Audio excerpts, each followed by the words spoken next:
Heaviest possible उन्होंने satellite भेजा है, हैवीएस्ट पॉसिबल, जिसका 644 टन जिसका वेट, और उसमें 36 उन्होंने अपने सैटेलाइट भेजे हैं एक दफा में।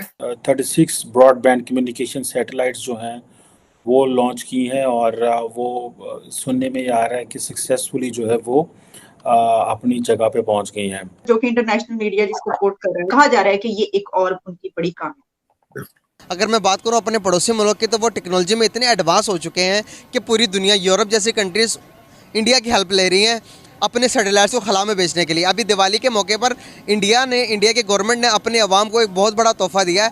अब तक का दुनिया का सबसे बड़ा रॉकेट को लॉन्च किया, जिसके अंदर तकरीबन 36 सैटेलाइट्स थे, वो खला में भेज दिए। इधर भी हो कमाल ही किया लोगों ने। एक तरफ तो ये जो मल्टी सैटेलाइट मिशन है, 36 सैटेलाइट्स का ऑर्बिट में जाना, ये बहुत बहुत बड़ी बात है, इसमें कोई शक नहीं है। नेविगेशन सिस्टम इंडिया ने अपना बना लिया है कि वो अभी उसको गूगल मैप की ज़रूरत नहीं है। और ये आप समझें कि ये एक बहुत बड़ी डेवलपमेंट थी। भारत को सबसे पहले खबर जो कि इंटरनेशनल मीडिया जिसको कोट कर रहा है वो है, India space agency says it's rocket has successfully put 36 internet satellites into orbit. और ये यूके बेस्ड सैटेलाइट कंपनी है जिसके थ्रू, तो कहा जा रहा है कि ये एक और उनकी बड़ी कामयाबी। देखिए मैं भारत के बारे में नहीं बल्कि पूरी दुनिया, साउथ एशिया के बारे में पढ़ता रहता हूं। उसमें मैं आपको ये बताना चाहूंगा कि हैवीएस्ट पॉसिबल उन्होंने सैटेलाइट भेजा है, हैवीएस्ट पॉसिबल, जिसका 644 टन जिसका वेट, और उसमें 36 उन्होंने अपने सैटेलाइट भेजे हैं एक दफा में, जिसमें 2 सैटेलाइट जो है वो बर्तानिया से आए। अब मैं थोड़ा सा जब इस पर रिसर्च कर रहा था तो मैं ये बताना चाहूंगा कि भारत और दुनिया, सारी दुनिया कहां खड़ी। पाकिस्तान के 6 सैटेलाइट है, भारत के 104 सैटेलाइट, आप 6 है 104। अब थोड़ा सा मैं ये अर्ज ये करना चाहूंगा कि सैटेलाइट जो है ये इसको भारत को क्या फायदा होगा। भारत को सबसे पहले तो इन्होंने इसको कमर्शियल तौर पे भेजा, 1000 करोड़ इन्होंने बनाया इस एक सैटेलाइट से। उसके बाद जो मैं देख रहा था, इसका सबसे बड़ा फायदा ये होगा कि भारत के हर कोने में इंटरनेट जो है उनको अवेलेबल होगा। तालीम में पहले ही वो एक बहुत आगे है, खासकर इसमें कंप्यूटर में दे हैव ऑलमोस्ट मोनोपोली। दूसरा इसके पीछे जो इसके मुहरकात हैं, उनकी स्पेस में जो उनकी एफिशिएंसी है, उसको डायरेक्टली रिलेट किया जा सकता है नासा के साथ, अमेरिका की नासा के साथ। इस वक्त अमेरिका के अगर आप गूगल करके देखें तो उसको चलाने वाले सारे इंडियन नजाद, सारे इंडियन ओरिजिन के लोग हैं, और वो सारे के सारे इसी, जिस तरह मैं आपको पहले हमेशा अर्ज करता हूं कि तकरीबन जो हमारे नई जो अमेरिकन ऑर्गेनाइजेशंस के सीईओ जो हैं, उसका डायरेक्ट फायदा भारत को होगा। बिल्कुल इसी तरीके नासा से सारी टेक्नोलॉजी और सारी चीजें वो भारत उससे मुस्तफीद हो रहा है।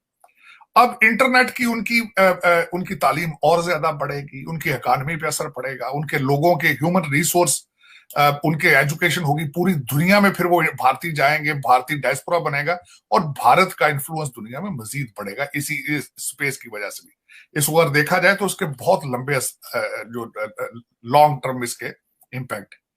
और दूसरी तरफ अगर मैं ये, बल्कि मुझे अक्सर ये दोस्त कहते हैं कि क्रिटिक से बात ये होती, तकलीफ तो होती है कि आपसे पीआईए नहीं चल रही, आपने स्पेस में क्या जाना है, आप अमेरिका में बैन है, बिल्कुल यूरोप आप नहीं जा सकते।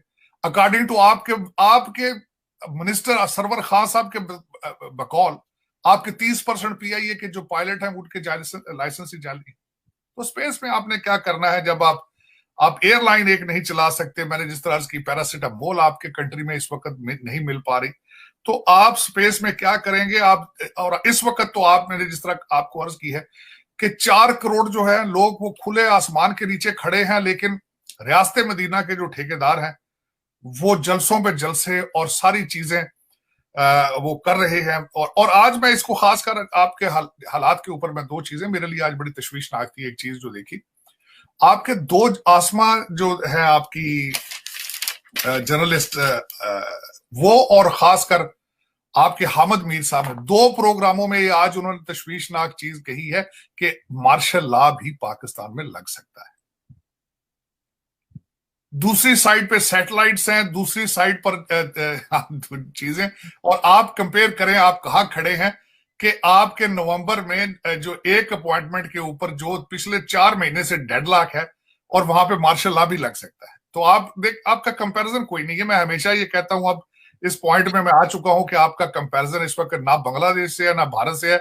आपका इस वक्त कंपैरिजन अफगानिस्तान से, सोमालिया से है और लीबिया से किया जा सकता है और इन ममालिक के साथ। आपका कोई, आप उस दूसरी साइड पे सरहद के उस पार मेरे ख्याल में अब आपको देखना छोड़ देना चाहिए। क्या करें, वहां से रॉकेट्स जो है वहां पे जाते हैं, यहाँ से रॉकेट्स निकलते हैं तो आपको पता है यहाँ से रॉकेट्स कहाँ से निकलते हैं कि उनकी डायरेक्शन किस साइड पे है, आपकी डायरेक्शन किस साइड, और तैयारी कहते बच्चों तैयारी करके बैठो, हमने ये करना है। दोस्तों, जब एक तरफ अगर आप देखें कि इंडिया का जो Indian space and research organisation है, उसने तकरीबन 36 ब्रॉडबैंड कम्युनिकेशन सैटेलाइट्स जो हैं वो लॉन्च की हैं, और वो सुनने में आ रहा है कि सक्सेसफुली जो है वो अपनी जगह पे पहुंच गई हैं।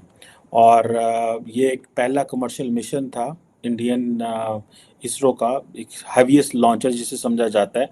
और ये आप समझें कि ये एक बहुत बड़ी बड़ी डेवलपमेंट थी, जिसमें स्टेक होल्डर्स भी थे। ये बेसिकली कॉन्ट्रैक्ट था न्यू स्पेस इंडिया लिमिटेड का, एक इसरो की कमर्शियल आर्म है उसका, और यूनाइटेड किंगडम बेस से एक वन वेब का था। और अगर आप ये देखें कि ये एक तरफ तो ये जो मल्टी सैटेलाइट मिशन है, 36 सैटेलाइट्स का ऑर्बिट में जाना, ये बहुत बहुत बड़ी बात है, इसमें कोई शक नहीं है। और इंडिया को इसका ज़ाहिर बात है, एक इंडिया इस तरह की जो इनिशिएटिव लेता है उससे एक स्ट्रेटेजिक एडवांटेज इंडिया को पहुंचता है। और when you invest in science and technology, you are basically considered obviously a threat by the peers, by the competitors. एक ये चीज़ जो कि अभी इंडिया में हुई है,